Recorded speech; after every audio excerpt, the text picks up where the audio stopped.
dan Ibu, acara rapat kedinasan kita hari ini akan segera kita mulai. Bismillahirrahmanirrahim. Assalamualaikum warahmatullahi wabarakatuh. Selamat siang, salam sehat dan salam sejahtera untuk kita semua. Alhamdulillahirabbil alamin. Wassalatu wassalamu ala asrafil anbiya'i wal mursalin wa ala alihi wa ashabihi ajma'in.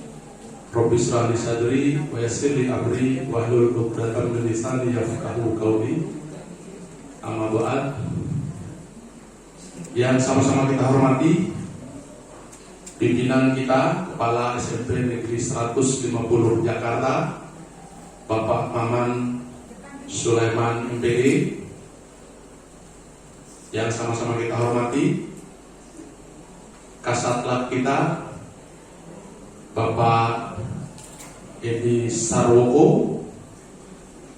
Yang saya hormati Bapak Ibu Wakil Kepala SMP Negeri 150 Jakarta, Wakil Kepala Sekolah Bidang Kurikulum Ibu Sri Wistiastuti MPD, Wakil Kepala Sekolah Bidang Siswaan Ibu Eni Haryati SPD, dan Wakil Kepala Sekolah Bidang Sarana Prasarana Bapak Suyatno MPD. Rekan-rekan staf dan Bapak Ibu Dewan Guru beserta karyawan SMP Negeri 150 Jakarta yang saya hormati dan berbahagia. Pertama-tama, marilah kita panjatkan puji dan syukur kehadirat Allah Subhanahu wa Ta'ala, Tuhan yang Maha Esa, yang telah memberikan limpahan rahmat, taufik dan hidayahnya kepada kita semua, sehingga pada siang hari dari pagi sampai siang ini masih mendung, hujan rintik-rintik. Mudah-mudahan tidak mengurangi semangat kita pada hari ini. Selawat dan salam semoga selalu tercurah pada junjungan kita Nabi besar Muhammad Sallallahu Alaihi Wasallam. Bapak dan Ibu yang saya hormati,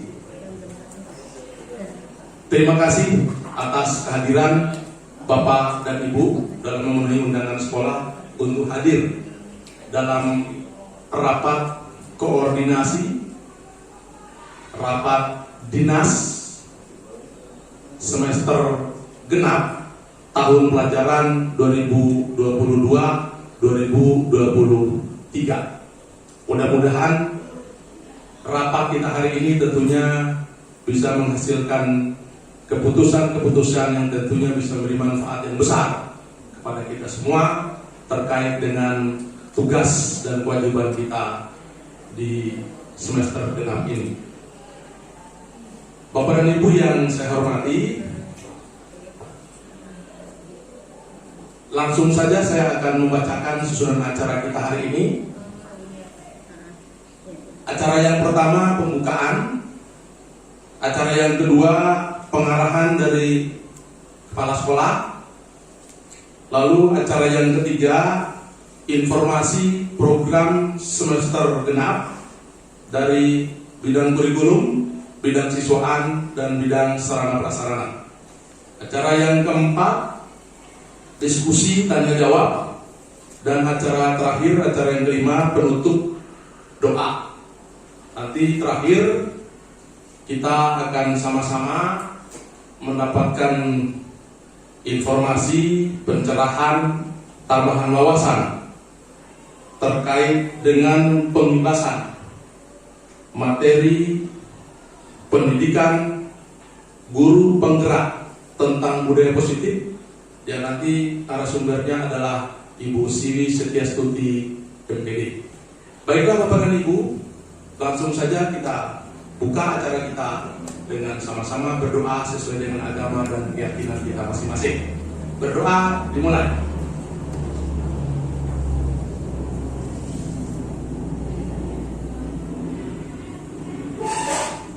Berdoa selesai, mari kita sama-sama simak pengarahan yang akan disampaikan oleh Kepala Sekolah kita, Bapak Maman Sulaiman MPD. Kepada Pak Maman Sulaiman MPD dipersilakan.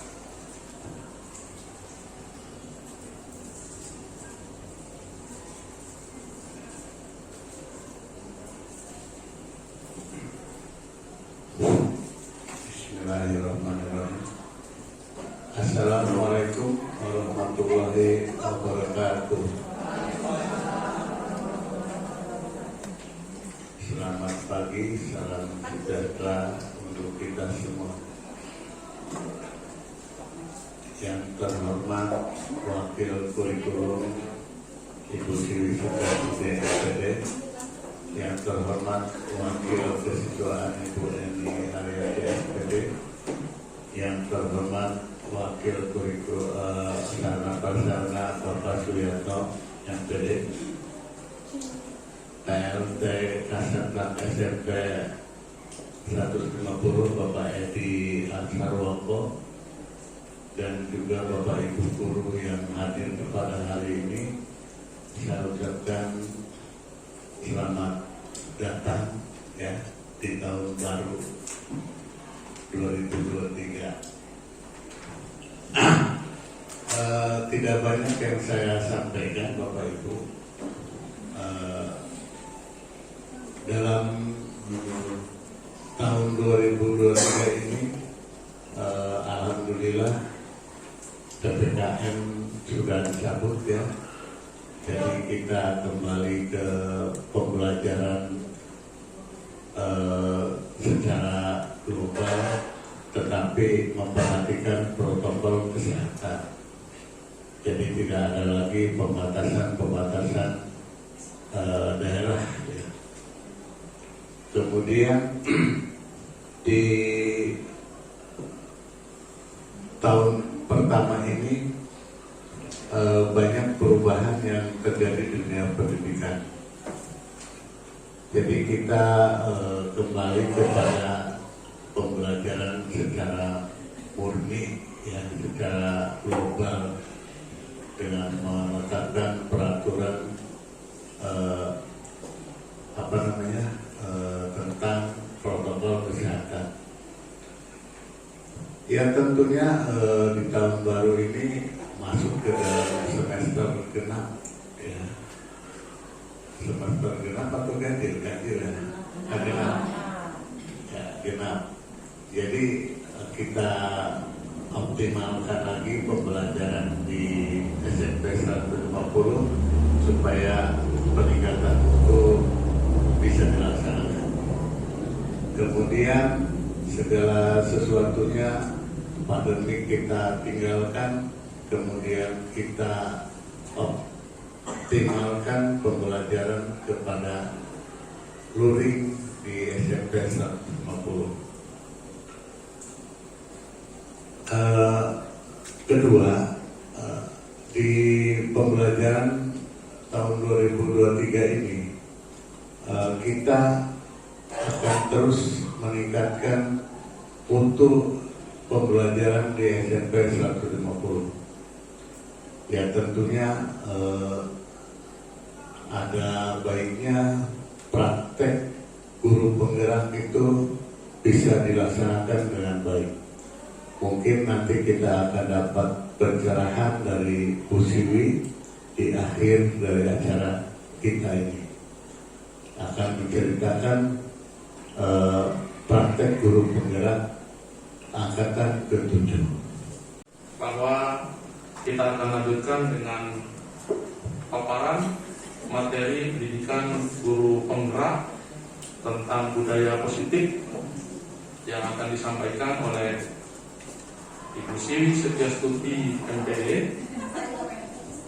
Ya, kepada Ibu Siwi Setiastuti MPD dipersilakan. Halo Bu Siwi.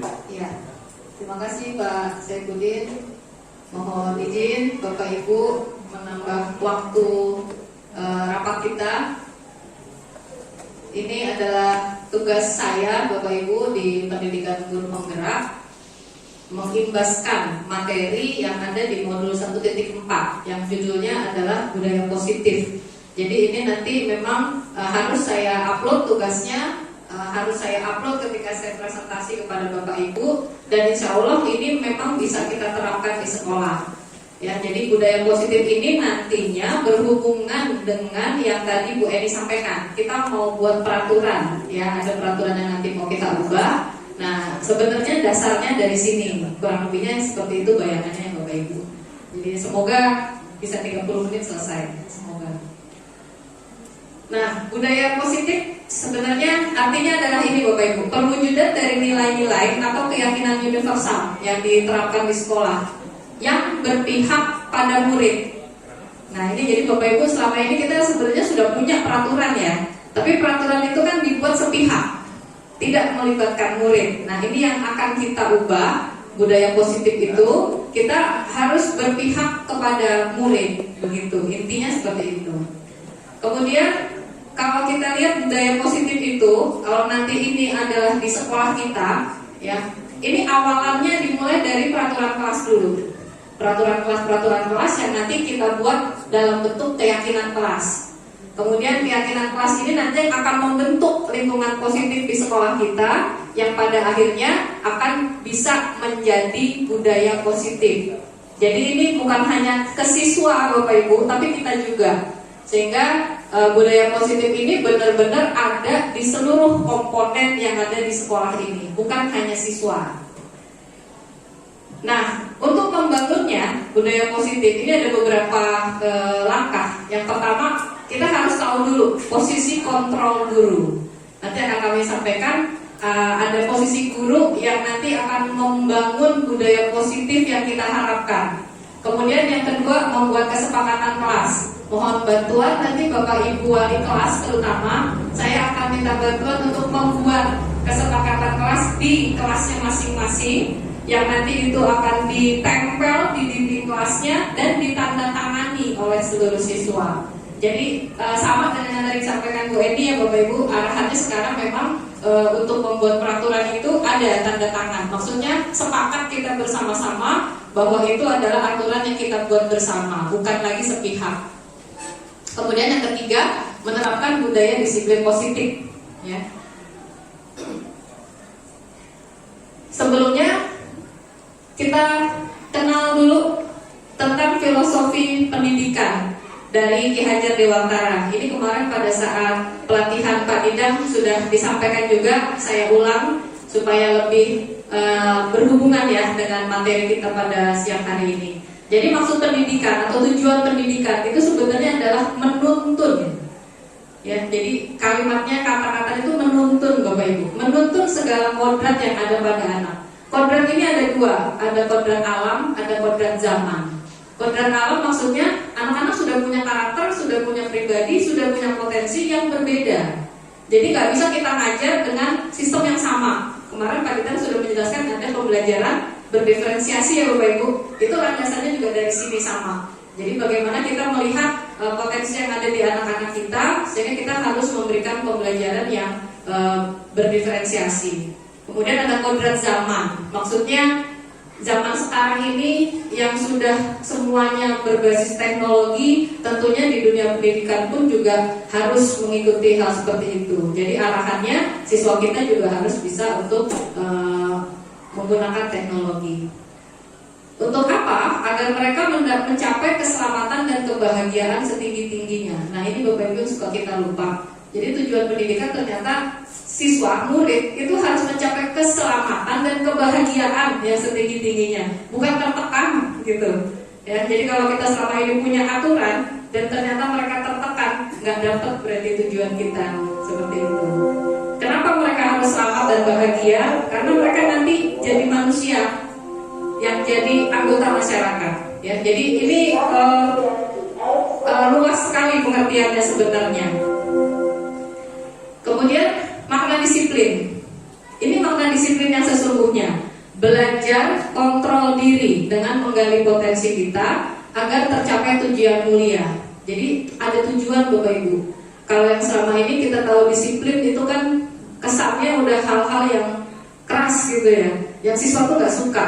Sebenarnya disiplin itu adalah menggali potensi kita dan kita tahu tujuannya apa. Nah itu sebenarnya arti dari disiplin itu. Ya, nah ini dalam budaya kita makna disiplin itu berubah menjadi sesuatu yang dilakukan seseorang pada orang lain untuk mendapat kepatuhan. Ya, kalau saya sadar Bapak Ibu, selama ini saya jadi guru, iya, murid kalau nggak patuh tuh kita gregetannya luar biasa gitu ya. Ternyata salah Bapak Ibu. Itu kita hanya memaksakan kehendak kita. Sementara dari dalam diri dia, dari dalam diri murid, mereka nggak tahu, gitu ya. Kemarin kita punya kejadian dengan siswa Noval ya, yang ternyata Bu Marina sebegitu hebohnya setelah kita tahu latar belakangnya, oh ternyata ada tekniknya supaya dia bisa patuh terhadap kita ya, kurang lebih seperti itu. Nah, untuk melakukan budaya positif Bapak Ibu, kita mau mengubah dulu paradigma. Ini ada satu games. Ya, silakan Bapak Ibu nih mau dicoba sama temannya boleh. Ada A, ada B ya. Bapak Ibu sebagai A gitu. Sobeklah secari kertas, nggak apa-apa kurang-kurang aja. Tuliskan benda atau sesuatu yang sangat berharga untuk Bapak Ibu. Letakkan di salah satu tangan Anda dan genggam benda tersebut dengan segala daya. Buatlah sebuah kepala. Nanti boleh Bapak Ibu praktekkan buat murid-murid, buat permainan boleh ya. Kemudian ada teman yang B, ya. Saya dengan Bu Eni jadi B misalnya. Akan mencoba sekuat tenaga dengan berbagai cara untuk meminta saya memberikan benda tersebut. B bisa membujuk, mengancam, menghardik, merayu, menyuap apa saja agar dapat membuka kepala tangan Anda. Apa yang terjadi? Apakah dikasih Bapak Ibu? Apakah dibuka kepala Bapak Ibu? Karena di dalam ini ada sesuatu yang sangat berharga. Saya naruh berlian di sini. Bu ini meminta. Nah, itu ya Bapak Ibu. Jadi yang harus kita pahami di sini adalah apa yang kita punya itu semuanya kita usahakan untuk menjadi milik kita. Gak mau dong diambil orang lain. Indonesia begini. Ya, ini perubahan paradigma ya Bapak Ibu. Maksudnya murid-murid kita juga punya pandangan yang sama. Kita tadi tidak bisa memaksa dia untuk patuh. Kenapa? Dia juga punya sesuatu yang dia pegang. Saya nggak mau diatur-atur dan lain sebagainya. Maksudnya itu. Nah, ini ada perubahan paradigma teori kontrol. Ini juga mungkin suka kita lakukan secara tidak sadar Bapak Ibu. Yang katanya ilusi guru mengontrol murid. Kita tuh punya power untuk mengontrol murid. Saya sih ngaku selama ini kayak gitu juga gitu. Pengennya yang mengontrol murid. Tapi ternyata itu salah Bapak Ibu. Itu paradigma yang harus kita ubah. Yang kedua, ilusi bahwa kritik dan membuat orang merasa bersalah dapat menguatkan karakter. Itu juga salah Bapak Ibu. Ketika kita mengkritik membuat orang merasa bersalah, gimana Bapak Ibu? Kita pribadi nih, ada orang lain kritik kita, kemudian dia ngomong sampai kita tuh merasa bersalah banget. Apakah menjadi kuat karakter kita?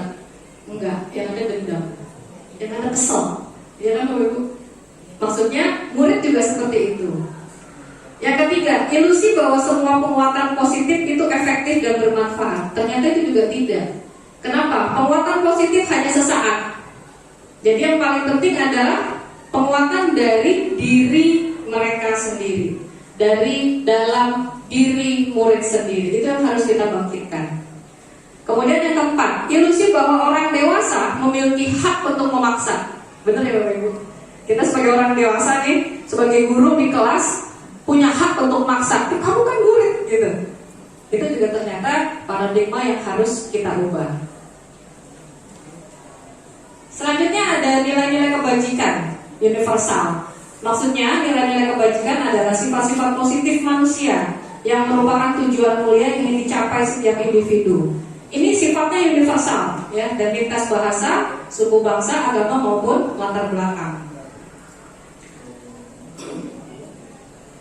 Kemudian setiap perilaku atau perbuatan memiliki suatu tujuan. Mungkin Bapak Ibu kalau menangani siswa, kita gak pernah nanya, kenapa sih kamu begitu?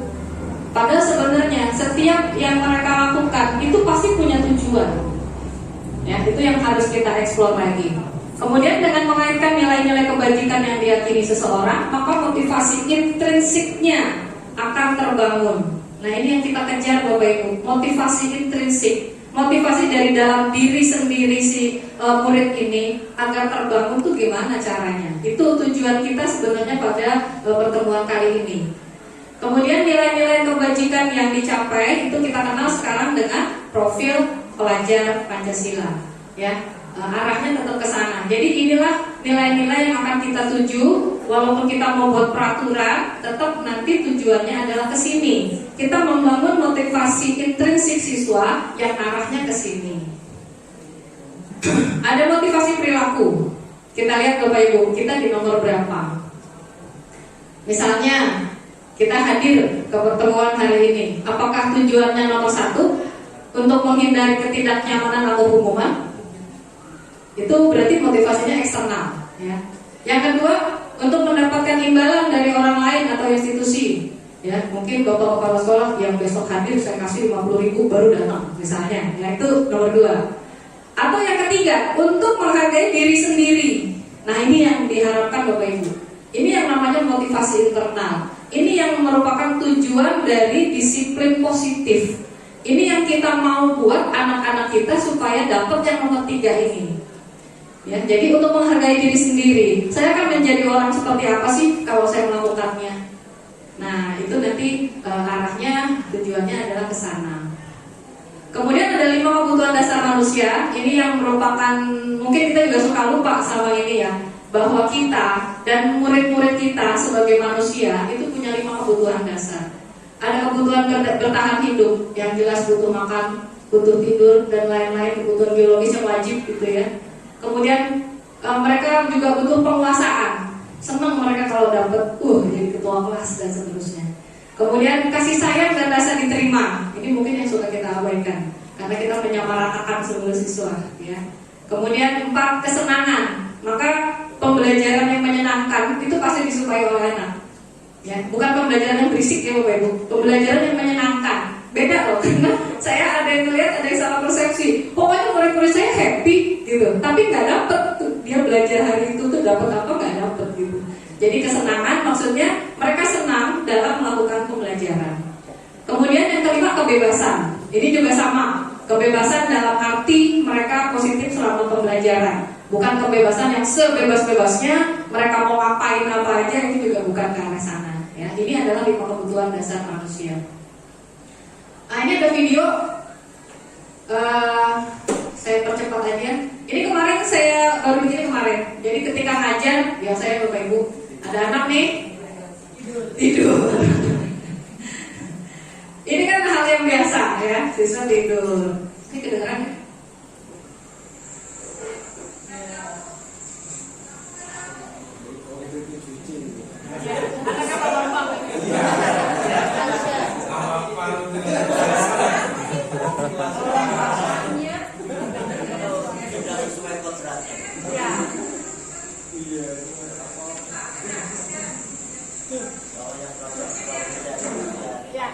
Maaf kalau nggak kedengeran. Intinya begini, ini ketika saya lagi ngajar, tuh anak ngantuk, biasa banget ya Bapak Ibu, ngantuk.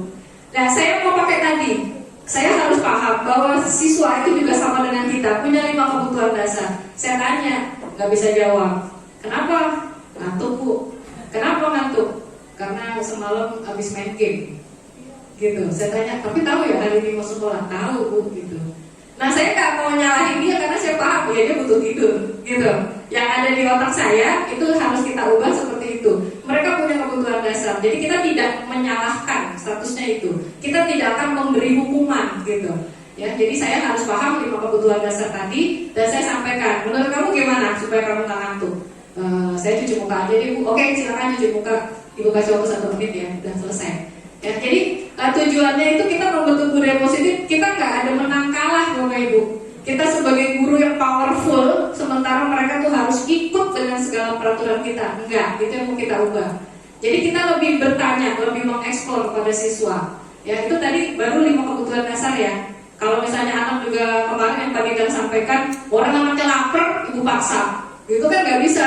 Jadi ya udah makan dulu, gitu. Jadi tetap harus itu dipenuhi. Ya.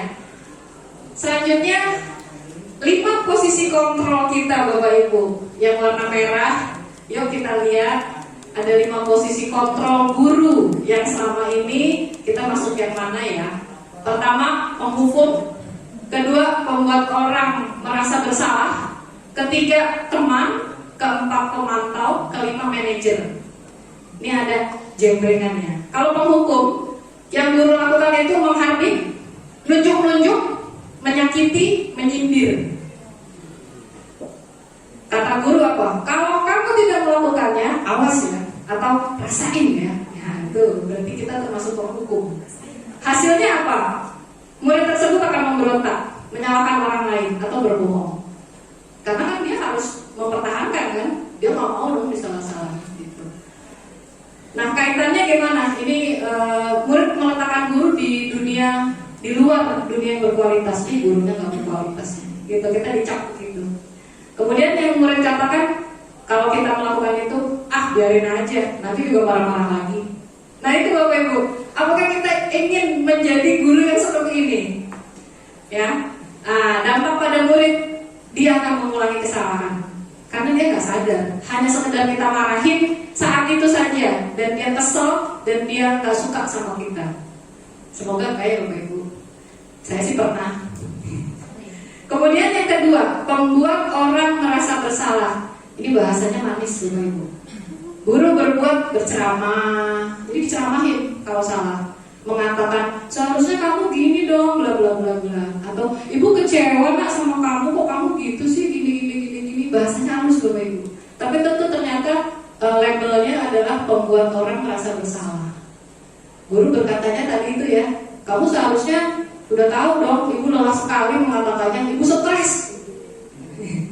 Gurunya prestasi Bapak Ibu. Hasilnya apa? Murid akan menyembunyikan, akan menyangkal, akan berbohong lagi. Ya, kemudian muridnya berkata, maafin saya Bu, udah maafin aja. Ya, dan dampak pada muridnya, murid jadi merasa rendah diri. Ya, ini mungkin kita nggak sadar Bapak Ibu, saya juga suka. Kayaknya sih pelan-pelan gitu saya deketin, kamu kok gitu sih, ibu kan kecewa. Nah, ternyata termasuk yang itu Bapak Ibu. Kemudian yang ketiga, teman. Ini kayaknya friendly banget nih sama anak-anak. Membuat alasan-alasan untuk muridnya yang guru lakukan. Kata-katanya kurang lebih, ayolah, lakukan demi ibu, lakukan demi bapak. Masa kamu gak mau sih? Ingat tidak, ibu kan pernah bantu kamu begini. Gitu. Gaul. Ya. Kemudian hasilnya apa? Siswa ketergantungan ternyata Bapak Ibu. Ketergantungan sama kita.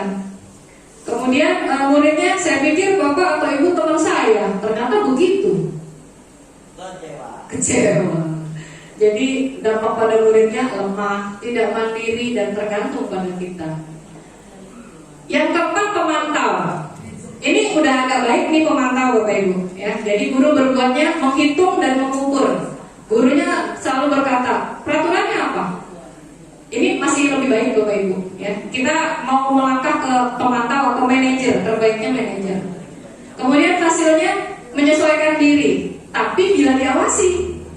Kalau nggak diawasi udah gitu. Itu kelemahannya pemantau. Kemudian muridnya berkata, berapa banyak bintang yang saya harus peroleh? Dia minta imbalan Bapak Ibu. Ya, berapa halaman yang harus saya tulis Bu? Gitu. Jadi ada hal-hal yang tidak kita harapkan juga. Akhirnya perhitungan tadi ya. Tadi kan gurunya itu menghitung dan mengukur. Ya udah dia hitung aja, ukur aja gitu. Nah kemudian dampaknya pada murid itu menitik beratkan pada sanksi atau hadiah untuk dirinya. Bukan karena dia tahu dia melakukan hal yang baik atau dia melakukan hal salah, tapi dia hanya mikir, oh kalau saya benar saya dapat hadiah nih. Oh kalau saya salah ntar saya dapat sanksi. Hanya kayak gitu. Ini kita harapkan Bapak Ibu yang posisi kelima, yaitu manajer. Ya, manajer tadi kalau kita hubungkan dengan teori motivasi, itu adalah yang menghargai diri sendiri. Kita posisi kita sebagai manajer, kita paham menghargai diri sendiri, maka yang kita lakukan adalah mengajukan pertanyaan. Kalau siswa melakukan kesalahan, nggak usah dituding-tuding, ya, nggak usah diceramahin, tanya aja, kamu kenapa? Karena tadi ya ada 5 kebutuhan dasar manusia, pasti dia punya alasan kenapa melakukan itu. Ya, kemudian guru berkata, apa yang kita yakini? Apa yang bisa kamu lakukan untuk memperbaiki masalah ini? Ya, tadi di video tadi saya sampaikan, kamu kenapa ngantuk Bu? Emang kenapa kok ngantuk? Main game semalaman. Oke, menurut kamu gimana biar kamu gak ngantuk? Saya kasih pertanyaan aja gitu Bapak Ibu, biar dia mikir mau ngapain. Oh ya udah Bu, saya cuci muka aja. Oke, udah selesai kan ya? Siswa merasa bersalah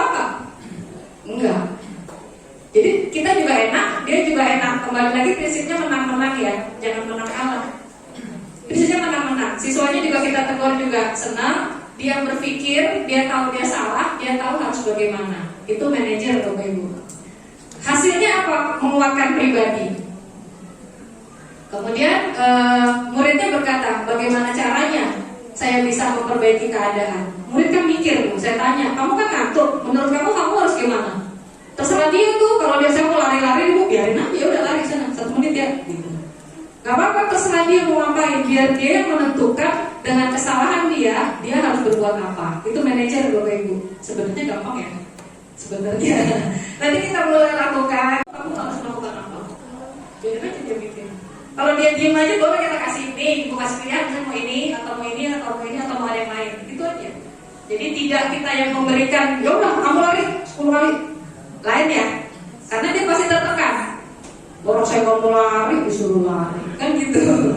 Kamu mau nyapa, tanyain aja. Nah ini 5 posisi kontrol guru yang kita harapkan kita di posisi yang kelima sebagai manajer ya Bapak Ibu. Nah ini pertanyaan-pertanyaan. Ayo kita cek Bapak Ibu. Saya kecewa sekali dengan kamu. Ini posisi yang mana tadi ya? Saya kecewa sekali sama kamu. Yang kedua, yang sebagai menyalahkan ya? Membuat rasa bersalah. Oke, nanti kita lihat jawabannya. Yang kedua, kamu tidak pernah benar melakukannya. Penghukum, kata gue ini penghukum. Nah, nanti kita lihat. Yang ketiga, ayolah lakukan demi ibu. Teman. Hebat loh ibu. Kemudian yang keempat, apakah kamu mau mendapatkan stiker bintang hari ini? Yang keempat, yang pemantau nanti ya. Bagaimana kamu bisa menyelesaikan masalah ini? 5. Nah, yang kelima. Yang terakhir, kamu selalu yang paling terakhir. Hukuman rasa bersalah. 1 ya. Nah, ya kita lihat jawabannya. Nah, saya kecewa sekali dengan kamu. Ini membuat orang merasa bersalah. Kalimatnya halus ya. Aduh, ibu kecewa banget sama kamu Nina. Bahasanya sih halus, tapi dalam gitu. Kamu tidak pernah benar melakukannya, betul, penghukum. Yang ketiga Bapak Ibu tadi udah benar semua jawabannya teman. Yang keempat juga sudah benar semua pemantau. Yang kelima juga sudah benar semua manajer. Nah, yang terakhir ternyata penghukum. Nah, begitu ya Bapak Ibu. Jadi sebenarnya kita membenahi aja kalimat-kalimat kita Bapak Ibu, ya supaya tidak menyakitkan. Kemudian berefek positif terhadap murid kita, sehingga mereka bisa mikir, memperbaiki diri, bagaimana caranya memperbaiki kesalahan. Nah, selanjutnya kita mau bikin yang namanya keyakinan kelas Bapak Ibu. Keyakinan kelas ini adalah salah satu disiplin positif yang bisa kita terapkan dalam membangun budaya positif tadi ya. Jadi dengan adanya keyakinan kelas diharapkan dapat mewujudkan tujuan pendidikan yang berorientasi pada profil pelajar Pancasila. Ya, keyakinan kelas kurang lebih sama dengan peraturan yang kita buat di kelas, bukan sekolah ya. Tadi Bu Eni mau bikin peraturan buat ke sekolah, ini ada peraturannya di kelas. Diskusi dengan siswa dan mencari nilai-nilainya gitu. Nah, kita lihat dulu, kenapa tidak peraturan? Kenapa harus keyakinan? Ini kemarin saya buat di kelas Bu Sugi ya, 7B. Mau sama atau mau beda? Keyakinan kelas tidak fix Bapak Ibu. Wah, ada kejadian, kita ubah keyakinan kelasnya, boleh. Jadi ini adalah boleh direvisi kapanpun. Ya, kalau misalnya masih berlaku terus nggak apa-apa, lakukan terus. Tapi kalau mau ada perubahan juga boleh. Ya, ini seperti tadi yang saya sampaikan. Kalimat yang pertama, ini di kelas 7B, berbicara dengan sopan. Ini saya tanya, kenapa sih kok kamu kok mau punya keyakinan kelas berbicara dengan sopan? Ya kan gak enak Bu, kalau teman yang ngomongnya gak sopan, nyakitin. Oke, jadi semua paham Bapak Ibu alasannya gitu. Ya, jadi alasan pembuatan keyakinan kelas, kita mengarahkan siswa untuk menggali nilai-nilai kebajikan yang ada di dalamnya. Tidak ada keterpaksaan. Dan di sini menggunakan kalimat positif ya Bapak Ibu. Nanti saya minta tolong Bapak Ibu wali kelas untuk membuat ini. Jadi nanti mohon diarahkan bentuknya mau apa aja boleh. Kalau ini tadi saya pakai Canva. Jadi di video tadi ini anaknya saya kita duduk di depan, saya siapin laptop, ini buka Canva. Ya, teman-temannya diskusi, dia ketik gitu. Boleh. Mau pakai poster kanton boleh. Intinya nanti tinggal ditempel di dinding, kemudian ditandatangani oleh seluruh siswa. Tandanya mereka maksudnya setuju gitu ya Bapak Ibu. Ini di 7B cuma ada 5 Bapak Ibu tuh. Jadi nggak usah banyak-banyak. Mematuhi tata tertib. Sudah punya tata tertib di kelas. Ya. Ini kan kejadian yang ada di kelas itu Bapak Ibu. Meminjam barang dengan izin. Saya tanya, kenapa kok bikin keyakinan kelas kayak gitu? Banyak Bu di sini Bu, kalau minjem gak dikembaliin gitu ya gitu. Jadi setiap kelas punya problem masing-masing. Di kelasnya Pak Bambang itu mereka punya peraturan dilarang melempar kertas karena mereka sering sama temennya tuh lempar kertas kecil-kecil gitu loh. Dibuter-buter, dilempar lagi belajar gitu. Nah, jadi di setiap kelas punya keyakinan kelas yang berbeda, tergantung kondisinya, tergantung pada maunya gimana, ya. Tapi arahnya tadi Bapak Ibu mengarahkan. Kenapa sih kamu pengen peraturan kayak gini? Gitu ya. Jadi sama-sama berdiskusi, sama-sama meyakini, sama-sama melaksanakan. Insya Allah Bapak Ibu kelasnya lebih enak. Saya kemarin sudah 2 bulan menggunakan ini. Yang tadinya itu kayak di kelas ngomong lempar-lemparan, nggak ada lagi. Ya, jadi kalau ada yang itu cuma ngingetin, inget tuh, udah ada keyakinan kelas gitu, enak. Ya. Nah. Ya, jadi seperti itu Bapak Ibu untuk membuat keyakinan kelas tidak perlu banyak-banyak. Kemudian gunakan kalimat yang positif ya Bapak Ibu. Kecuali memang nggak bisa. Ya, ini tadi kan berbicara dengan sopan. Tadinya anak-anak itu bahasanya dilarang bicara dengan ini gitu, pakai dilarang gitu ya. Jadi usahakan pakai kalimat yang positif. Menggunakan HP seizin guru, hadir tepat waktu. Ya, nah ini nanti saya share materi saya di grup info dinas ya untuk lebih jelasnya. Ini 7C nih Pak Bambang. Nah ini kemarin sudah kita sepakati waktu semester 1 mereka tadi yang lempar-lemparan kertas, terus kemarin saya arahkan.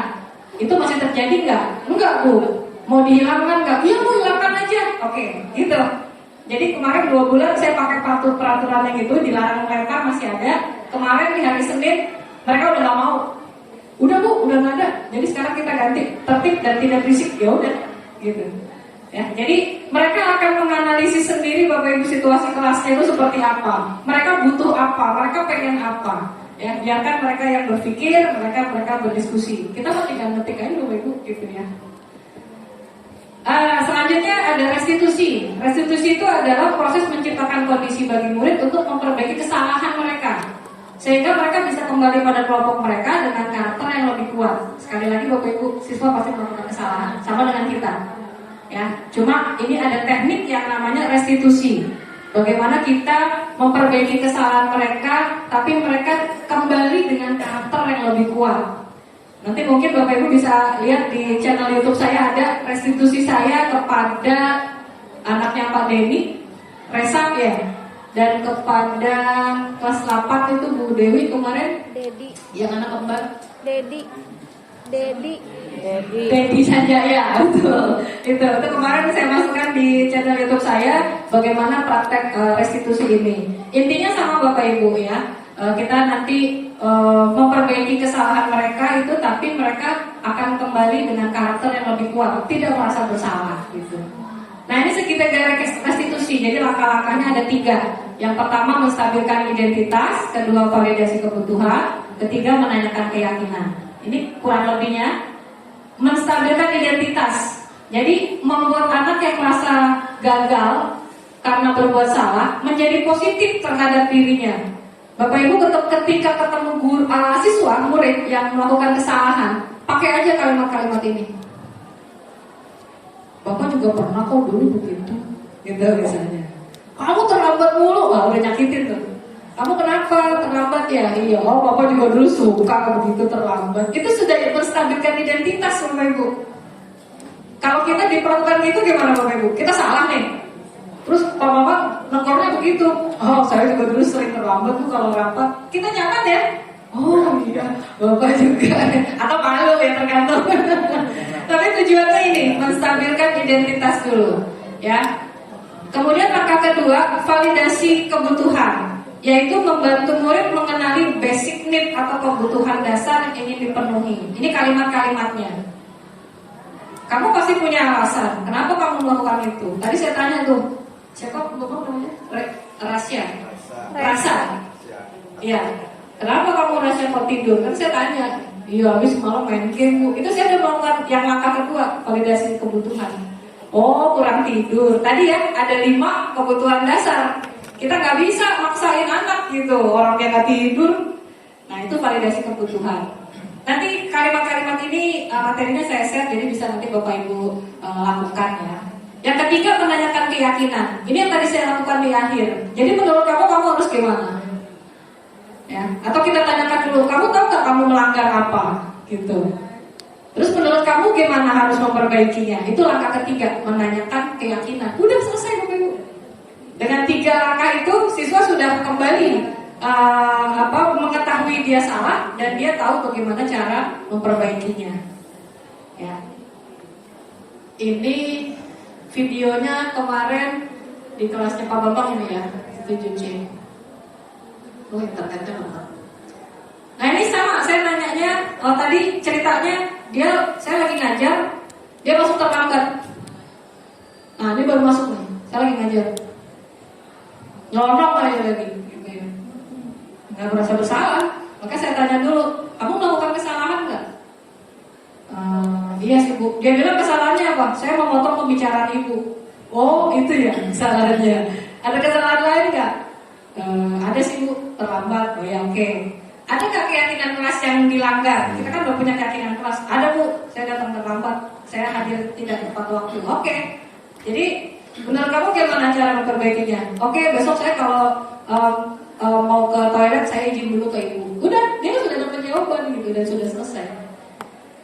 Ya, saya nggak kasih suaranya karena nggak bagus. Jadi intinya kegiatannya, kejadiannya kayak gitu. Ya kita nggak usah banyak ceramah gitu ya Bapak Ibu. Nah ini kesimpulannya Bapak Ibu, disiplin positif itu tadi ada teori kontrol dari Dr. William Glasser. Anda tidak bisa mengontrol orang lain, hanya Anda yang bisa mengontrol diri sendiri. Tadi ya, kita menggenggam sesuatu, ya nggak ada yang bisa merintah kita. Ya, jadi disiplin itu adalah belajar kontrol diri dengan potensi kita. Kemudian yang kedua, semua perilaku memiliki tujuan. Yang tadi ada 3 teorinya. Kemudian model berpikir menang-menang, tadi yang sudah saya sampaikan. Posisi guru tadi, kita harapannya gimana Bapak Ibu? Yang di manajer ya.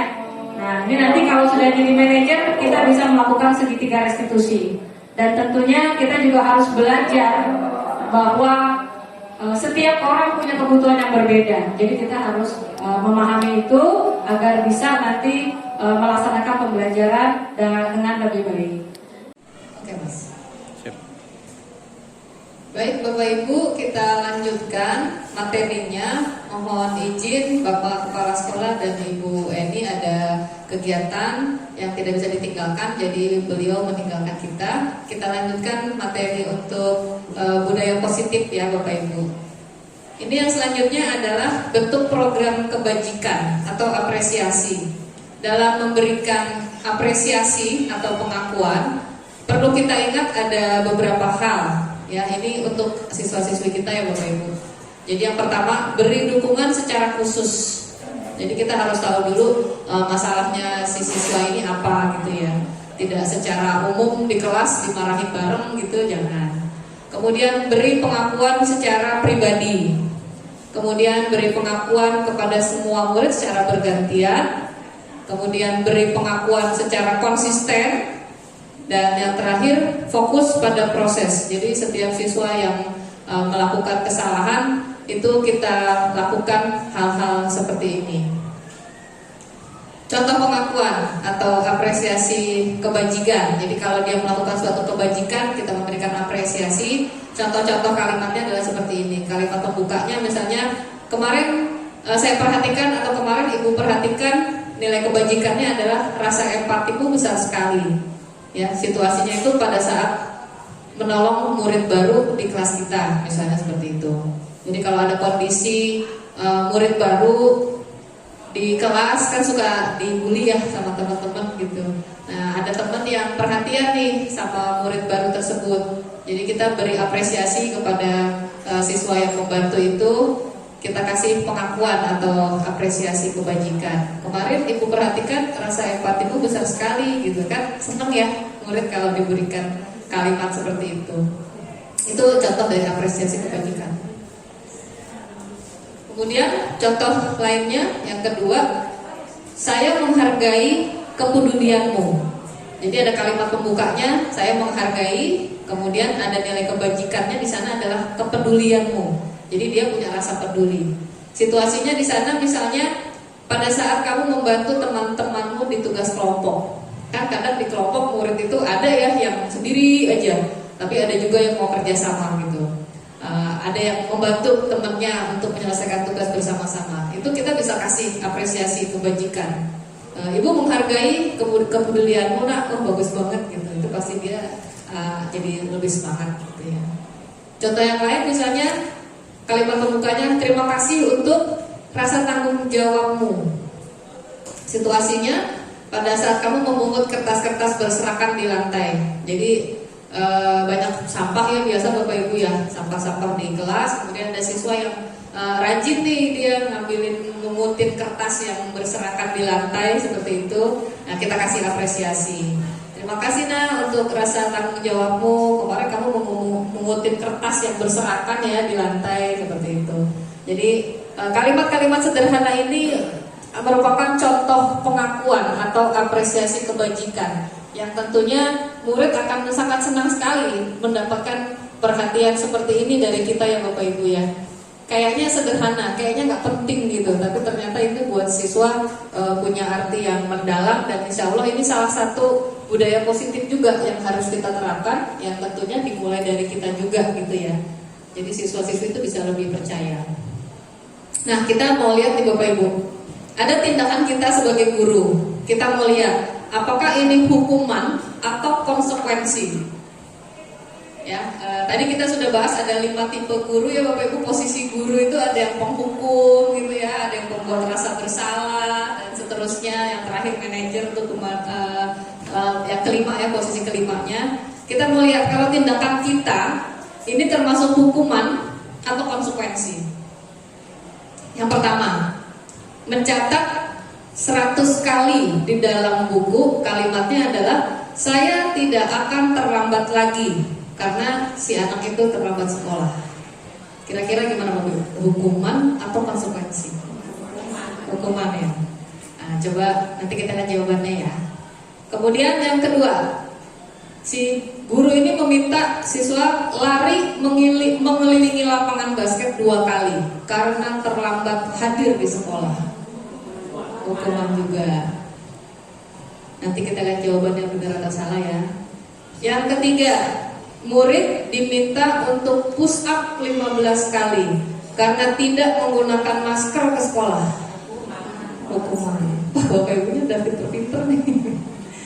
Kemudian menggantikan kertas tugas teman yang telah dicoret-coret. Konsekuensi. Mantap banget. Kayaknya udah bener semua. Selanjutnya, membersihkan tumpahan air di meja tulis karena tersenggol pada saat belajar. Konsekuensi. Murid disuruh untuk mengenakan sepatu seharian di sekolah karena tidak mengenakan sepatu warna hitam. Hukuman. Yang terakhir, lari mengelilingi lapangan basket 2 kali karena terlambat 10 menit untuk pelajaran PJOK. Hukuman. Kita lihat ya Bapak Ibu jawabannya benar apa salah. Yang pertama, mencatat 100 kali, betul, hukuman. Lari mengelilingi lapangan basket 2 kali karena terlambat hadir, betul, hukuman. Murid diminta push up 15 kali karena tidak menggunakan masker, hukuman, betul. Tadi Bapak Ibu udah benar semua tuh. Menggantikan kertas tugas temannya dicoret-coret, itu konsekuensi, betul. Jadi konsekuensi itu lebih ke tanggung jawab gitu ya Bapak Ibu ya. Ada tanggung jawab dari yang dia lakukan. Membersihkan tumpahan air di meja tulis itu juga konsekuensi. Kemudian mengenakan sepatu hitam itu betul hukuman. Yang salah kayaknya yang terakhir ya Bapak Ibu. Iya, yang terakhir. Kenapa kira-kira kok ini konsekuensi bukan hukuman? Berhubungan dengan apa? Kalau mata pelajarannya matematika, hukuman. Kalau mata pelajarannya PJOK, iya, sekalian pemanasan, betul. Terima kasih. Dia Bapak Ibu udah lebih jeli. Jadi tadi kita jawabannya masih hukuman ya. Jadi ternyata ini termasuk konsekuensi. Kenapa? Karena ini pada pelajaran PJOK. Benar kata Bapak tadi. Kalau ini di mata pelajaran matematik jadi hukuman, nggak ada hukumannya dia suruh lari lapangan basket. Orang mau belajar matematik, udah keringetan, udah nggak bisa fokus malah belajar. Kalau PJOK sekalian pemanasan gitu. Gitu ya Bu Titi masih begitu. Ya, jadi ini Bapak Ibu salah satu gambaran ya, nanti kalau kita mau memberikan ke siswa itu perbedaan antara hukuman dengan konsekuensi. Hukuman lebih menyakitkan dan gak ada hubungannya. Seperti tadi yang terakhir kita bahas itu, ya. Orang dia mau belajar matematik suruh lari lapangan, dia selesai lari dia nggak bisa ngerjain matematik malahan karena udah ngos-ngosan. Ya, nah ini perbedaan yang jelas antara hukuman dan konsekuensi. Kalau hukuman, sesuatu yang menyakitkan harus terjadi. Kalau konsekuensi, sesuatu harus terjadi. Ya memang seperti tanggung jawab gitu ya.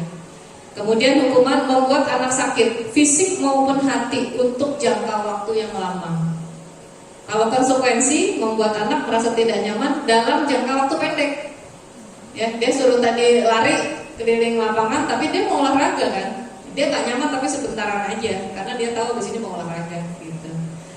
Kemudian kalau hukuman, anak membenci kedisiplinan, ini efeknya. Jadi anak sudah nggak percaya lagi, udah sebel gitu ya. Jadi apa sih apa nggak boleh, apa nggak boleh, akhirnya dia punya rasa kebencian terhadap kedisiplinan.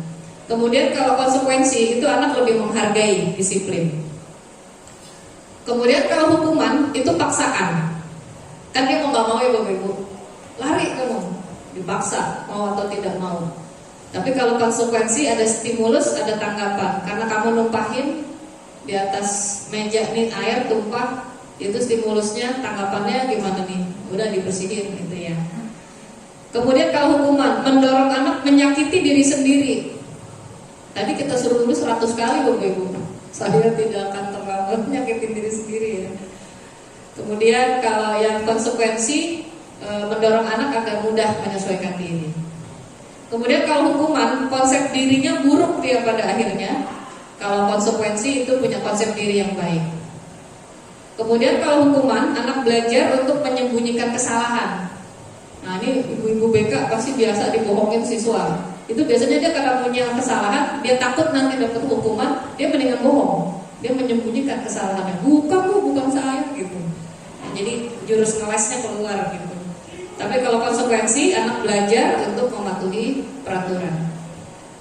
Kemudian hukuman itu membuat siswa menjadi punya rasa marah, rasa bersalah, dipermalukan, dan merasa tidak dihargai. Efeknya begitu secara psikologisnya.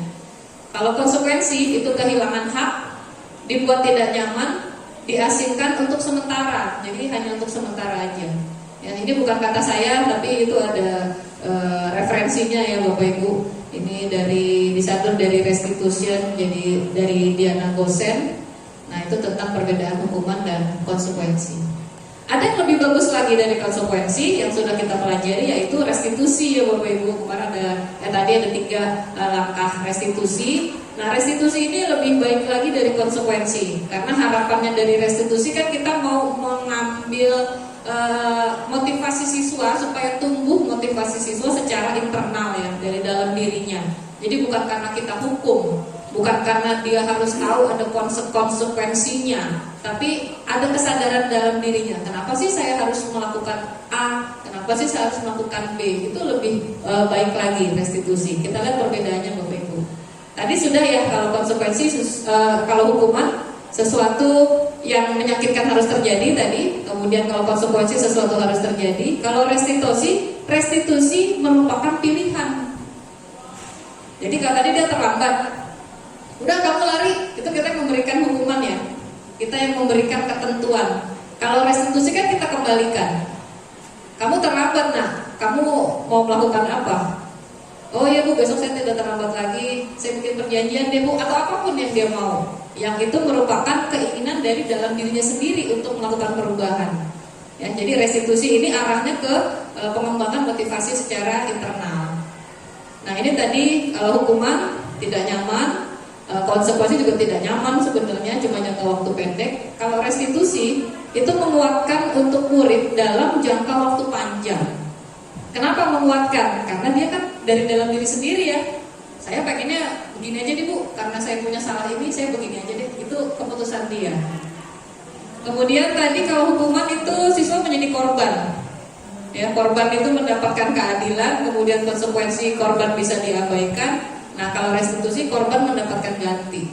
Jadi dia dapat ganti yang lebih baik lagi. Kalau hukuman, murid atau anak akan tersakiti. Kalau konsekuensi, murid atau anak dibuat tidak nyaman. Kalau restitusi, murid atau anak mendapatkan penguatan. Kenapa mendapatkan penguatan? Kita tantang balik. Menurut kamu penyelesaian masalah ini gimana? Ya, jadi sebenarnya kita nggak capek Bapak Ibu kalau sudah terbiasa dengan restitusi. Ya, kita tinggal tunggu aja. Menurut kamu gimana? Tinggal kita arahin dikit-dikit gitu supaya dia lebih bisa mendapatkan pilihan yang terbaiknya. Kemudian hukuman, perilaku pasif agresif meningkat. Ya, namanya dihukum. Kemudian kalau konsekuensi, penguatannya bertahan dalam jangka waktu pendek. Tapi kalau restitusi masalahnya terpecahkan. Kenapa sih nak kamu pakai sepatu nggak berwarna hitam? Sepatunya basah Bu. Nah, menurut kamu harus gimana? Oh, besok saya kalau habis kehujanan malamnya harus saya jemur tuh Bu, harus saya taruh di dekat kompor dan sebagainya. Dia cerita, nanti saya akan lakukan itu Bu. Nah, udah masalah terpecahkan. Bukan kita yang kasih solusi. Intinya itu kalau restitusi ya. Jadi dari diri dia sendiri. Kemudian hukuman, sistem tidak akan berjalan bila murid tidak takut. Selama ini begitu Bapak Ibu ya. Yang namanya peraturan itu tidak akan bisa berjalan bila muridnya tidak takut. Jadi harus ditakut-takutin dulu baru bisa berhasil untuk peraturan. Kalau konsekuensi memerlukan monitoring dan supervisi terus-menerus. Kita harus mantau terus kalau konsekuensi. Benar nggak tadi dia ngelap meja karena numpahin air? Gitu, harus ada pemantauan. Kalau restitusi, murid belajar bertanggung jawab untuk perilakunya. Kita nggak perlu ngawasin lagi orang dia punya pilihan. Berarti dia nyaman dengan pilihannya ya Bapak Ibu ya. Ya udah deh Bu, saya bersihin ini mejanya, itu udah pilihan dia. Beda kalau kita suruh, kamu ngelap ya mejanya, kadang masih gerendeng dalam hati. Ya di rumahnya nggak pernah suruh ngelap sama mak gue gitu, di sini suruh ngelap meja, itu ada masih. Tapi kalau pilihan dia sendiri, nah itu insya Allah sudah bisa menyelesaikan masalah. Kemudian restitusi itu juga membuat murid belajar bertanggung jawab untuk perilakunya, ya hampir sama dengan yang tadi. Kemudian restitusi itu fokus pada pemecahan masalah dalam jangka waktu yang panjang, ya karena tadi kembali pada dia sendiri. Kemudian kalau selanjutnya hukuman, peraturannya adalah kamu harus begini, gitu ya. Kalau konsekuensi, apa peraturannya? Mampukah kamu melakukannya? Baru kita bilang terima kasih. Ya, tapi kalau restitusi, apa yang kamu yakini? Maka ada kesepakatan kelas Bapak Ibu. Itu kan yang kita buat bersama di dalam kelas. Tinggal kita balikin aja. Apa yang kamu yakini? Atau apa yang kita yakini di kelas ini? Kemudian apa yang bisa kamu lakukan untuk memperbaiki masalah ini? Jadi kembali ke dia penyelesaiannya. Kemudian kalau hukuman, murid atau anak membenci peraturan yang tadi ya. Kalau konsekuensi, murid menghormati peraturan. Kalau restitusi, murid menghormati dirinya dan orang lain. Jadi dimanapun dia berada, nggak perlu ada peraturan, dia sudah paham. Nah inilah yang kita harapkan adalah yang restitusi ya, karena identitasnya identitas yang sukses untuk murid kita. Kita lihat Bapak Ibu, keyakinan kelas seperti ini, contoh-contohnya ini peraturan ya. Contoh-contoh peraturan seperti ini kita mau bedakan dengan keyakinan kelas. Bedanya apa? Keyakinan kelas ada nilai-nilai kebajikannya. Apa sih nilai yang kita harapkan yang bisa disepakati oleh siswa secara bersama-sama? Selalu kembalikan buku ke tempatnya, peraturannya begitu. Kalau keyakinan kelasnya kira-kira apa Bapak Ibu? Atau yang gampang dulu, mau yang mana Bapak Ibu? Dilarang mengganggu orang lain. Hadir ke sekolah 15 menit, dilarang melakukan kekerasan, gunakan masker, Yang Bapak Ibu dapat duluan kira-kira yang mana? Keyakinan kelasnya itu ada nilai-nilai apa? Misalnya gunakan masker Bapak Ibu. Apa sih, ada nilai apa sih? Kenapa kita harus gunakan masker? Itu di peraturan, tapi sebenarnya ada yang kita harapkan dari siswa ini, ada nilai kebajikannya. Kenapa harus? Sama juga kenapa harus pakai helm? Kalau dia punya keyakinan dalam dirinya, kan nggak perlu ada peraturan lagi ya. Kalau gunakan masker, kira-kira keyakinan kelasnya apa Bapak Ibu? Keselamatan, betul mesti keselamatan. Selalu kembalikan buku ke tempatnya. Ada yang tahu? Kerapihan. Dilarang mengganggu orang lain.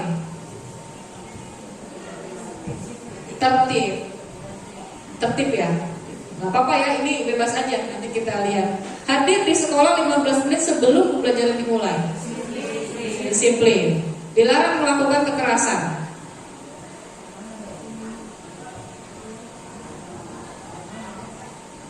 Skip. Dilarang menggunakan narkoba. Kesehatan, itu demi alasan kesehatan ya. Bergantian atau menunggu giliran. Tertib, disiplin, ada menghormati orang lain ya Bapak Ibu. Kemudian jangan berlari di kelas atau koridor, kita paling sering teriak-teriak, jangan lari-lari, becek. Keamanan, coba kita lihat. Nah ini. Ternyata pada peraturan selalu kembalikan buku di tempatnya itu ada keyakinan kelas yang namanya tanggung jawab. Kenapa sih kita bikin peraturan ini? Sebenarnya dibalik itu harapannya itu menumbuhkan tanggung jawab. Nah, jadi nanti kita cari nih kalimat-kalimatnya supaya kita nggak perlu lagi teriak-teriak, buku kembalikan. Tinggal lihat kesepakatan kelas. Nah, ada tuh tanggung jawab di sana. Itu tanggung jawab ya. Dilarang mengganggu orang lain. Menghormati orang lain berarti di sana. Hadir di sekolah 15 menit sebelum mulai pelajaran, menghormati orang lain dan berkomitmen. Tadi disiplin ya Bapak Ibu ya, mirip-mirip lah. Jadi dia berlatih untuk berkomitmen. Dilarang melakukan kekerasan, keselamatan dan juga menghormati orang lain. Kemudian dilarang menggunakan narkoba, betul tadi kesehatan. Bergantian menunggu giliran, ini juga menghormati orang lain, bersabar. Nah, ini di Indonesia suka jadi banyak perhatian ya Bapak Ibu. Ada antrian panjang, ada yang nyelap gitu. Nah, teriakin bareng-bareng. Karena kalau di Jepang udah gak ada kayak gitu. Udah dilatih benar untuk menunggu giliran ya. Gunakan masker, ini juga kesehatan dan keselamatan. Kemudian jangan berlari di kelas atau koridor, itu juga keselamatan dan juga ada keamanan di sana. Ya, jadi yang kita garis bawahi ke murid itu keyakinan kelasnya Bapak Ibu. Jangan peraturannya. Tadi ya, nanti larinya kita ke hukuman, konsekuensi gitu. Tapi kalau keyakinan kelas itu harapannya ke motivasi internalnya. Nah, demi keselamatan kamu, kalau lari untuk menghormati semua orang dan barang milik orang lain. Nah, itu nanti kita bisa bikin pakai tabel Y gini atau pakai tabel T. Ya, jadi nanti kita lihat dari keyakinan kelas hormat ini, menghormati ini, yang terlihatnya bagaimana, yang terdengarnya bagaimana, perilaku yang kita lihat bagaimana, gitu. Atau dengan kegiatan atau kesepakatan kelas tentang hormat ini tampaknya seperti apa nanti kalau sudah diterapkan. Kemudian tidak akan tampak seperti apa lagi. Ya, jadi ada beberapa yang bisa kita lakukan untuk melihat keyakinan kelas ini seperti apa berjalannya. Ini contohnya. Kalau di kelas nanti sudah ada kesepakatan kelas tentang menghormati orang lain, ya, maka akan terdengar seperti ini. Kita akan dengar banyak seperti ini. Satu orang berbicara, yuk saya bantu. Nah, ini udah mulai ada nih, berarti nilai-nilai kebajikan tentang hormat. Kita bisa selesaikan ini bersama, gitu. Kemudian terima kasih, tolong ya, permisi, boleh saya pinjam? Nanti akan segera saya kembalikan. Nah, ini kita akan dengar di kelas kalau nilai-nilai kebajikan tentang hormat ini sudah bisa dilaksanakan di kelas. Kemudian yang terlihat berempati terhadap perasaan orang lain. Siswa udah gak egois lagi, gitu. Ya, kemudian kita juga akan melihat di kelas itu memegang barang milik orang lain hanya dengan izinnya. Kalau ya, Bapak Ibu, untuk yang keyakinan kelas tentang hormat tadi ya, di perilakunya kita akan lihat di dalam kelas itu siswa-siswi sudah tersenyum ramah, kemudian memberikan salam hormat, kemudian memberikan ruang bekerja, dan juga postur tubuhnya sudah tenang. Jadi udah nggak ada lagi murid-murid yang semaunya gitu ya.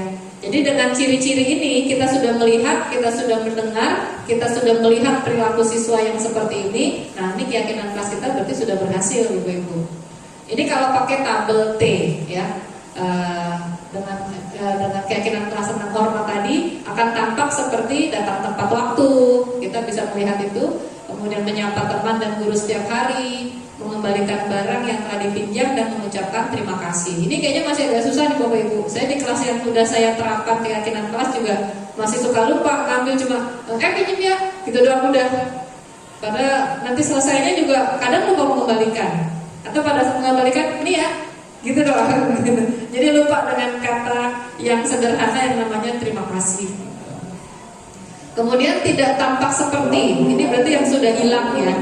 Sering hadir terlambat udah gak lagi nih harusnya. Jadi tidak tampak seperti, sudah hilang. Tidak acuh kepada teman dan guru. Tidak mengembalikan barang yang telah dipinjam dan berteman sembarangan. Nah, itu untuk contoh keyakinan kelas tentang hormat. Ini ada intervensi 30 detik. Jadi kalau kita masih repot melakukan 3 langkah segitiga restitusi, kita lakukan intervensi 30 detik, ini juga bisa. Intervensi ini bisa membantu murid kembali ke tujuan semula dengan cukup singkat dan dengan cara non-konfrontatif. Pertanyaan ini yang diajukan biasanya dikemukakan oleh seorang pemantau dan manajer. Jadi posisi kita sebagai guru jangan lagi jadi penghukum, jangan lagi jadi pembuat rasa bersalah, jangan lagi menjadi teman, tapi kita menjadi pemantau dan manajer. Misalnya, apakah kamu ingin berbuat lebih baik? Jadi kalau ketemu murid melakukan kesalahan, kasih aja pertanyaan-pertanyaan ini gitu Bapak Ibu maksudnya ya. Jadi nggak usah lagi pakai 3 langkah agak lama restitusi, ini yang simpel aja. Apakah kamu ingin berbuat lebih baik? Udah, biarkan dia berpikir. Nanti dia akan cerita, oh ya Bu ya saya salah ya gini dan seterusnya. Apakah saat ini kamu sedang menjadi orang yang sedang kamu inginkan? Ini kan pertanyaannya sederhana ya Bapak Ibu ya. Ketika murid melakukan kesalahan tuh kadang lupa gitu. Kita tanya ini aja tuh dia nanti jadi mikir, oh iya ya saya kan gak pengen jadi yang orang kayak begini gitu. Kemudian kalimat lain, apakah kamu bisa mengubah kegiatan atau perilaku kamu saat ini menjadi sikap yang lebih membantu? Tanya aja begitu ya. Jadi ini pertanyaan pilihannya Bapak Ibu, bukan berarti harus ditanya semua. Ambil aja yang kira-kira pas dengan situasi dan kondisinya. Atau kalimat ini, apakah wajar membuat kesalahan? Apakah kita memperbaikinya? Seperti itu.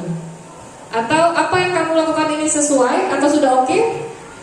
Ya, jadi kita tantang nih, kita tanya yang membuat dia berpikir ya.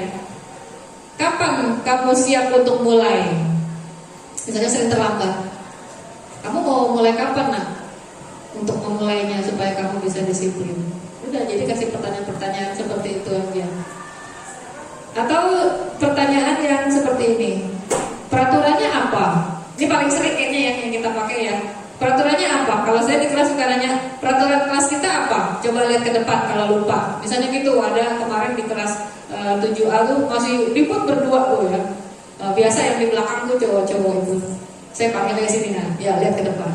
Itu kesepakatan kan sudah ditempel ya. Coba lihat, kira-kira kamu yang mana tuh yang tidak sesuai dengan kesepakatan kelas kita. Dia nyari tuh. Oh iya nih Bu, ada nih Bu. Udah paham ya dia. Udah kembali udah nggak ngapa-ngapain lagi tuh. Jadi dia kadang masih lupa ya, namanya kita masih membuat sesuatu yang baru. Kemudian sepertinya kamu punya masalah, saya bisa bantu apa? Ini lebih menawarkan. Saat ini kamu seharusnya berbuat apa? Ya, ditanyakan seperti itu. Yang suka pada lari-larian kalau lagi hujan itu, ya, udah panggilnya sebentar, kan cuma 30 detik. Menurut kamu seharusnya sekarang kamu berbuat apa nih? Lantainya lagi licin. kamu lari-lari, lu biar dia mikir sendiri, oh tas saya jatuh ya Bu ya, berarti saya nggak boleh lari-lari ya Bu, begitu. Jadi kembalikan aja. Atau apa yang bisa saya bantu agar kamu bisa melakukannya? Mungkin dia kesulitan Bapak Ibu. Ya, waduh saya nggak punya sepatu hitam nih Bu, sepatu hitam saya udah bolong-bolong, udah robek dan seterusnya, dia curhat. Nah ini biasanya wali kelas juga menanyakan, Ibu bisa bantu apa untuk membantu kamu? Gimana ya Bu, saya nggak punya duit, ada yang baik ya udah bisa dibeliin ya. Jadi kita cari solusi bersama. Atau nanti Ibu telepon deh ke orang tua kamu ya, biar Ibu ngobrol gitu, boleh. Apakah tugas kamu saat ini? Jadi sebagai pelajar misalnya, atau kita kasih tugas dikerjain gitu ya. Jangan lagi ngeluarin siswa dari kelas, jangan lagi dihukum di depan kelas gitu yang mempermalukan dirinya. Ya, tanyakan kembali, apakah tugas kamu saat ini? Ada tugas kan anak kamu? Oh iya ada Bu. Terus gimana? Oh iya Bu, ya saya kerjakan Bu. Udah selesai gitu kan ya. Jadi yang enak aja. Bagaimana kamu ingin diperlakukan pada kegiatan ini? Bisakah kamu melakukannya? Atau apa yang kamu inginkan? Peraturannya apa? Nah, jadi ini contoh-contoh kalimat intervensi 30 detik. Jadi kita simple aja, yang intinya sebenarnya semua kalimat ini sama untuk mengembalikan ke murid tersebut, mencari solusinya. Jadi kita hanya istilahnya negor sedikit gitu ya, nyolek sedikit. Yang sudah saya lakukan itu kemarin, saya panggil aja, coba sini lihat keyakinan kelas di depan. Mungkin lupa, oh iya Bu, ini saya ini, saya melanggar ini gitu. Ya, jadi ini yang paling sederhana. Ya Bapak Ibu, ini yang bisa saya sampaikan tentang pengimbasan materi budaya positif. Semoga nanti bisa kita terapkan bersama-sama. Semoga nanti kesepakatan kelas yang setiap kelas dibuat dipimpin oleh Bapak Ibu wali kelas nanti bisa segera terlaksana ya Bapak Ibu.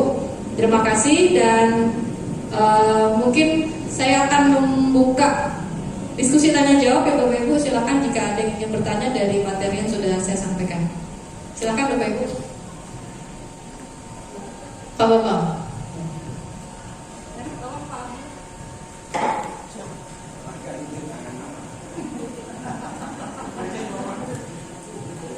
Kelihatan dari sini. Ya, kebetulan ada yang saya perhatikan dan saya bingung, makanya bisa bertanya. Tadi tentang peraturan, keyakinan kelas dan restitusi. Nah, masih dibutuhkan enggak peraturan di sekolah itu? Atau cukup dengan keyakinan kelas saja atau restitusi? Terus seperti apa kalau ada peraturan itu? Terus apakah masih kemudian membuat keyakinan kelasnya itu mengacu ke peraturan atau bagaimana? Saya bingung. Jadi karena kebetulan saya di kesiswaan, nanti pas saya buat peraturan ternyata itu hukuman semua adanya gitu. Jadi mohon diperjelas lagi posisinya peraturan, keyakinan kelas dan restitusi di dalam sebuah institusi pendidikan. Terima kasih. Ya, terima kasih Pak Bambang. Pertanyaannya luar biasa. Peraturan memang yang tadi saya sampaikan di sini ini ya Bapak ya. Jadi ada peraturan dan keyakinan kelas. Karena kita di institusi pendidikan dan memang yang kemarin saya dapat informasi memang tetap sekolah harus membuat peraturan sekolah gitu ya Pak Reja ya kemarin ya. Tetap harus dibuat untuk peraturan sekolah. Ya, tetapi keyakinan kelas ini itu bisa diadakan di setiap kelas dan itu bisa langsung didiskusikan gitu. Jadi kalau menurut saya peraturan sekolah tetap harus ada. Karena nanti juga acuannya keyakinan kelas kembali ke peraturan gitu. Tapi keyakinan kelas ini lebih kita tekankan, lebih kita ajak berdiskusi siswa untuk menggali nilai-nilai kebajikan yang ada di sana. Sehingga mereka menjalankan peraturan yang ada itu bukan karena paksaan, bukan karena eksternal, bukan karena dia nanti dapat hukuman. Nah nanti mungkin arahannya di peraturan juga jangan pakai yang hukuman-hukuman gitu ya. Jadi hanya kriteria-kriteria, misalnya seperti tadi kan sepatu tetap harus hitam, itu ada di peraturan ya. Itu tetap harus ada. Tapi di keyakinan kelas itu nanti kita memberikan motivasi kepada siswa. Kenapa sih nak kamu harus pakai sepatu hitam? Nah kalau nanti melanggar bagaimana itu di keyakinan kelasnya yang kita motivasi gitu. Jadi supaya siswa melaksanakan peraturannya itu tidak secara merasa terpaksa. Mungkin seperti itu Pak Bambang. Jadi tetap harus ada peraturannya di sekolah karena memang tetap ada yang diminta ya untuk sebuah institusi pendidikan. Tapi lebih ditekankan di keyakinan kelas ini karena di sana ada diskusi dengan siswa dan juga lebih ke arah memotivasi dirinya sendiri. Kenapa dia harus melakukan dan kenapa dia tidak boleh melakukan. Mungkin seperti itu Pak Bambang.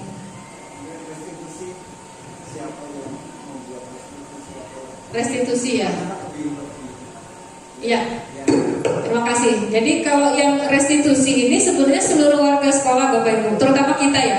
Jadi siapapun yang melihat murid melakukan suatu kesalahan atau dia melanggar tata tertib, itu semua bisa melakukan restitusi. Jadi tidak harus guru BK, tidak harus wali kelas. Kita guru di kelas lagi ngajar seperti yang saya sampaikan, ini murid ngobrol aja nih berdua gitu ya, itu kita langsung restitusi. Jadi siapapun yang melihat itu bisa melakukan restitusi. Yang tadi saya sampaikan yang paling simpel ini saja juga boleh, yang intervensi 30 detik itu juga boleh. Jadi arahannya budaya positif memang kan kita mau melakukan ke seluruh warga sekolah ya. Tapi siswa ini kan harus kita arahkan, harus kita motivasi dan terutama memang guru. Gitu. Jadi kalau nanti sudah bisa kita laksanakan semua, ya insya Allah peraturan tadi yang sudah kita buat tidak terlalu banyak yang melanggar lagi karena mereka sudah paham. Seperti tadi penggunaan masker, apa sih harus pakai masker? Tidak lagi hanya sebuah peraturan, tapi mereka paham bahwa itu untuk keselamatan atau menjaga dirinya dari sisi kesehatan. Seperti itu ya Pak Bambang. Terima kasih Pak Bambang. Selanjutnya Bu Tuti, ya silakan Bu Tuti.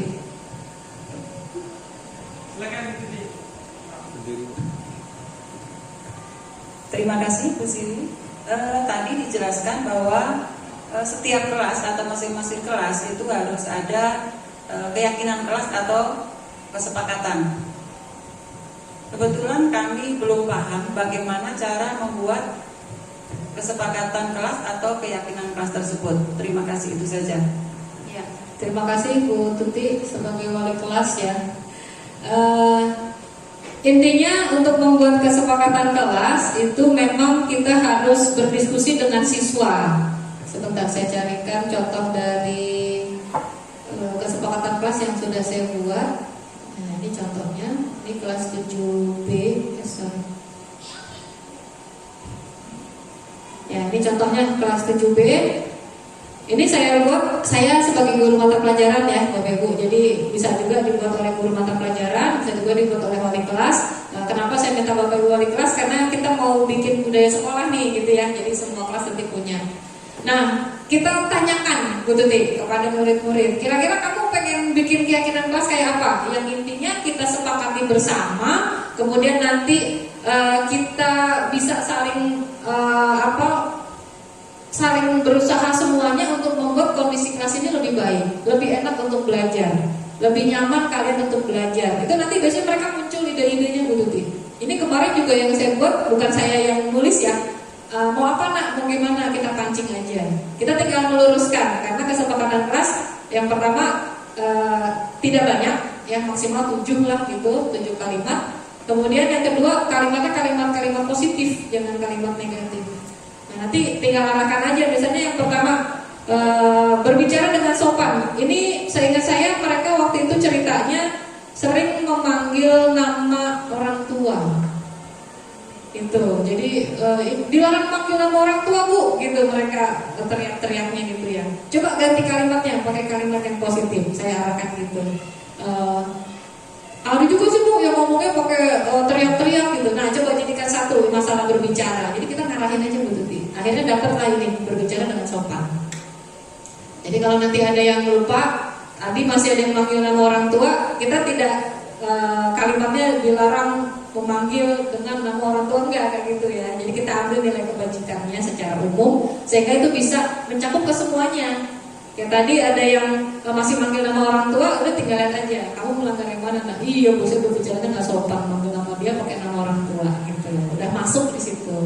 Kemudian yang kedua, mematuhi tata tertib. Ini tadi yang Pak Bambang tanyakan. Jadi kalau udah ada tata tertib, sebenarnya di kesepakatan kelas udah tinggal enak tuh, mematuhi tata tertib. Ada ini kemarin kalau nggak salah dari masalah sampah. Masalah sampah, kemudian ada yang suka main handphone gitu ya tanpa seizin guru. Oh, ini dipisahkan, menggunakan HP seizin guru. Jadi tergantung kasusnya di tiap kelas gitu, kondisi kelas beda-beda gitu. Jadi permasalahannya beda-beda. Ini juga termasuk waktu itu banyak siswa yang sering keluar masuk pada saat jam pelajaran gitu. Kemudian ini meminjam barang harus dengan izin. Ini yang tadi saya sampaikan. Jadi kadang-kadang dia ngambil aja. Yang punya teriak-teriak, bilang dong kalau minjem gitu kan, dia merasa tersakiti gitu ya. Nah ini akhirnya kita buat kalimat ini. Kemudian hadir tepat waktu, gurunya sudah masuk, dia masih di luar ya. Nah dengan ini alhamdulillah setelah saya laksanakan nggak ada lagi. Kalaupun waktu itu pernah ada yang terlambat sekali, udah saya tinggal nanya aja gimana kesepakatan kelasnya. Iya Bu, saya habis dari toilet. Nah besok lagi gimana? Iya besok lagi saya ke ibu dulu deh, saya izin dulu kalau saya mau ke toilet. Jadi begitu saya masuk, saya udah tahu kalau dia habis dari toilet. Jadi mereka cari sendiri lah solusinya gitu ya. Kurang lebih begitu Bu Tuti untuk membuat keyakinan kelas. Jadi dibicarakan saja dengan siswa, itu hasil kesepakatan bersama. Intinya mereka itu nanti yang akan melaksanakan dan nanti boleh berubah ya. Misalnya ada kejadian, Bu kita ganti Bu ya kesepakatan kelasnya, ya bisa saja itu terjadi gitu ya. Jadi fleksibel. Jadi masing-masing kelas bisa berbeda. Iya, setiap kelas bisa berbeda. Ya. Terima kasih Bu Tuti. Ada lagi Bapak Ibu silakan. Oh iya Bu Dewi silakan.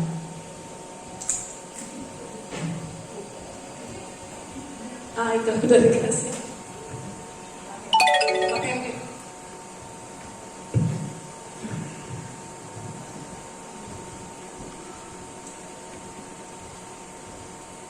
Ya, terima kasih Bu Siwi.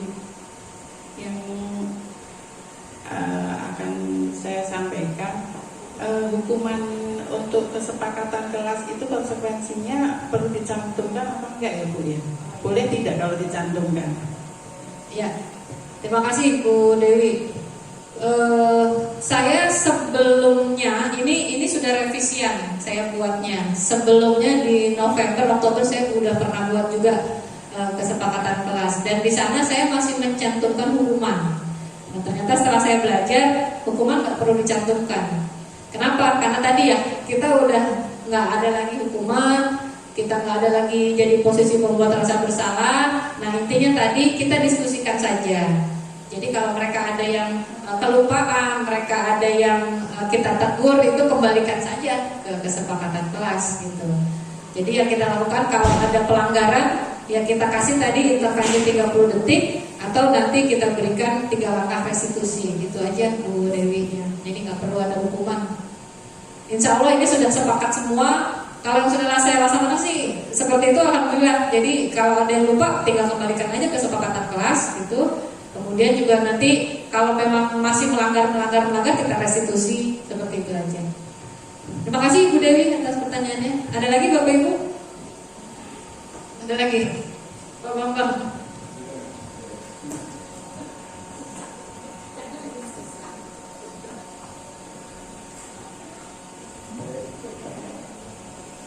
Baik, terima kasih. Kebetulan saya kemarin ngajar 5 kelas di kelas 7, tapi saya belum menemukan kesepakatan kelas itu untuk sikap mandirinya. Misalnya tidak ingin nyontek atau apa, ini istilahnya dulu.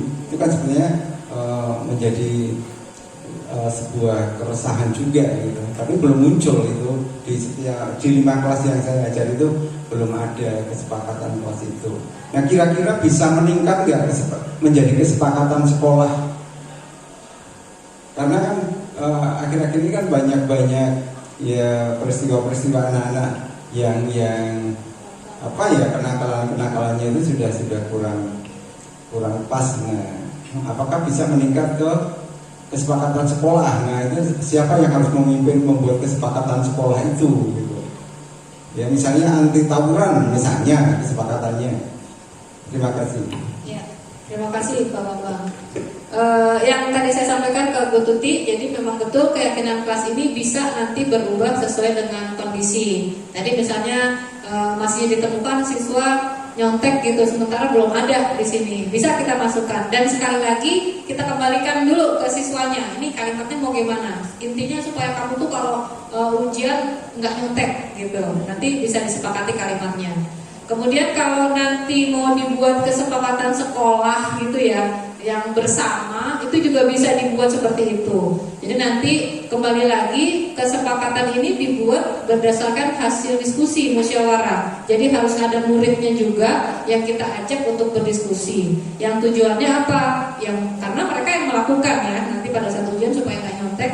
Nggak ada lagi kejadian-kejadian PTS yang secara bersama atau PAS kemudian ada mencontek gitu ya.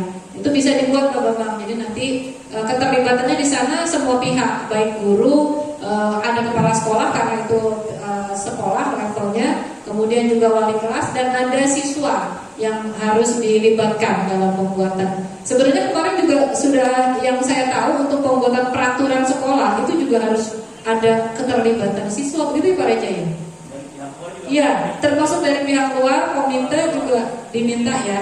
Jadi memang intinya agar semuanya paham kenapa harus ada aturan itu. Yang tadi kita lihat ada nilai-nilai di sana yang akan kita tuju untuk kebersamaan seperti itu. Bisa ya jadinya Pak Bambang? Seperti itu jawabannya Pak Bambang? Iya. Baik, terima kasih Bapak Ibu. Jika sudah tidak ada pertanyaan, saya ucapkan terima kasih banyak sudah mau meluangkan waktu untuk belajar bersama tentang budaya positif. Semoga nanti apa yang kita diskusikan hari ini, materi yang Bapak Ibu dapat, ini bisa kita terapkan bersama-sama di sekolah. Terima kasih atas perhatiannya. Wabillahi taufiq wal hidayah. Assalamualaikum warahmatullahi wabarakatuh.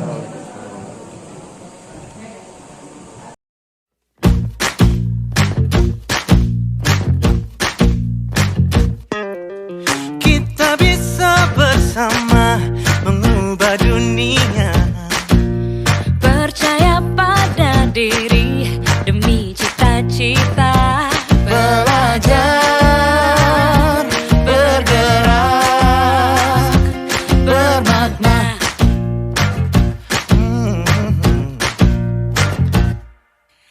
Aku bisa belajar dari ilmumu.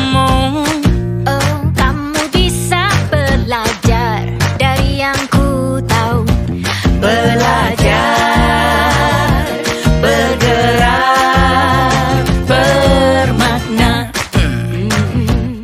Yeah. Semua murid